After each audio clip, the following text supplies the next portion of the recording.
The Hodgeheg by Dick King-Smith. Chapter 1. Your Aunt Betty's copped it, said Pa Hedgehog to Ma. Oh no, cried Ma. Where? Just down the road, opposite the newsagent's. Bad place to cross that. Everywhere's a bad place to cross nowadays, said Ma. The traffic's dreadful. Do you realise, Pa, that's the third this year, all on my side of the family too. First there was Grandfather, then my second cousin once removed, and now poor old Auntie Betty. They were sitting in a flower bed at their home, the garden of 5A of a row of semi-detached houses in a suburban street. On the other side of the road was a park, very popular with the local hedgehogs on account of the good hunting that it offered, as well as worms and slugs and snails which they could find in their own garden. There were special attractions in the park. Mice lived under the bandstand, feasting on the crumbs dropped by the listeners' sandwiches. Frogs dwelt in the lily pond, and in the ornamental garden, grass snakes slithered through the shrubbery. All these creatures were regarded as great delicacies by the hedgehogs, and they could never resist the occasional night sport in the park. But to reach it, they had to cross a busy road. Poor old Auntie Betty, said Ma again. It's a hard life and that's flat. It's a hard death, said Pa sourly, and that's flat too.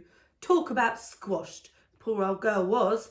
Shh, said Ma at the sound of approaching footsteps. Not in front of the children.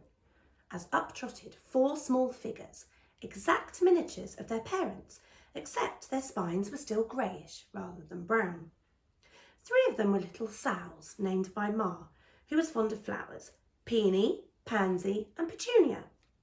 Pa had agreed reluctantly to those names, but had insisted upon his own choice for a 4th, a little boar.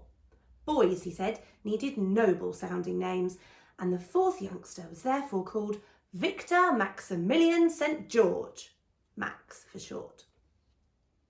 Almost from the moment his eyes had opened, while his prickles were still soft and rubbery, Max had shown great promise of being a bright boy, and by now his eyes and his ears and his wits were sharp as his spines. What are you talking about, Ma? He said. Nothing, said Ma hastily. You wouldn't be talking about nothing, said Max, or there wouldn't be any point in talking. Don't be cheeky, said Pa. Mind your own business.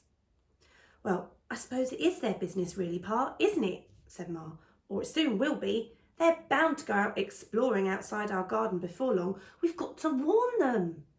You're right, said Pa. Now then, you kids, listen to me. And he proceeded to give his children a long lecture about the problem of road safety for hedgehogs. Max listened carefully. Then he said, Do humans cross the road? I suppose so, said Pa. And they don't get killed? Don't think so, said Pa. Never seen one lying in the road, which I would have if they did. Well then, said Max, how do they cross the road safely? You tell me, son, you tell me, said Pa. I will, said Max. I will.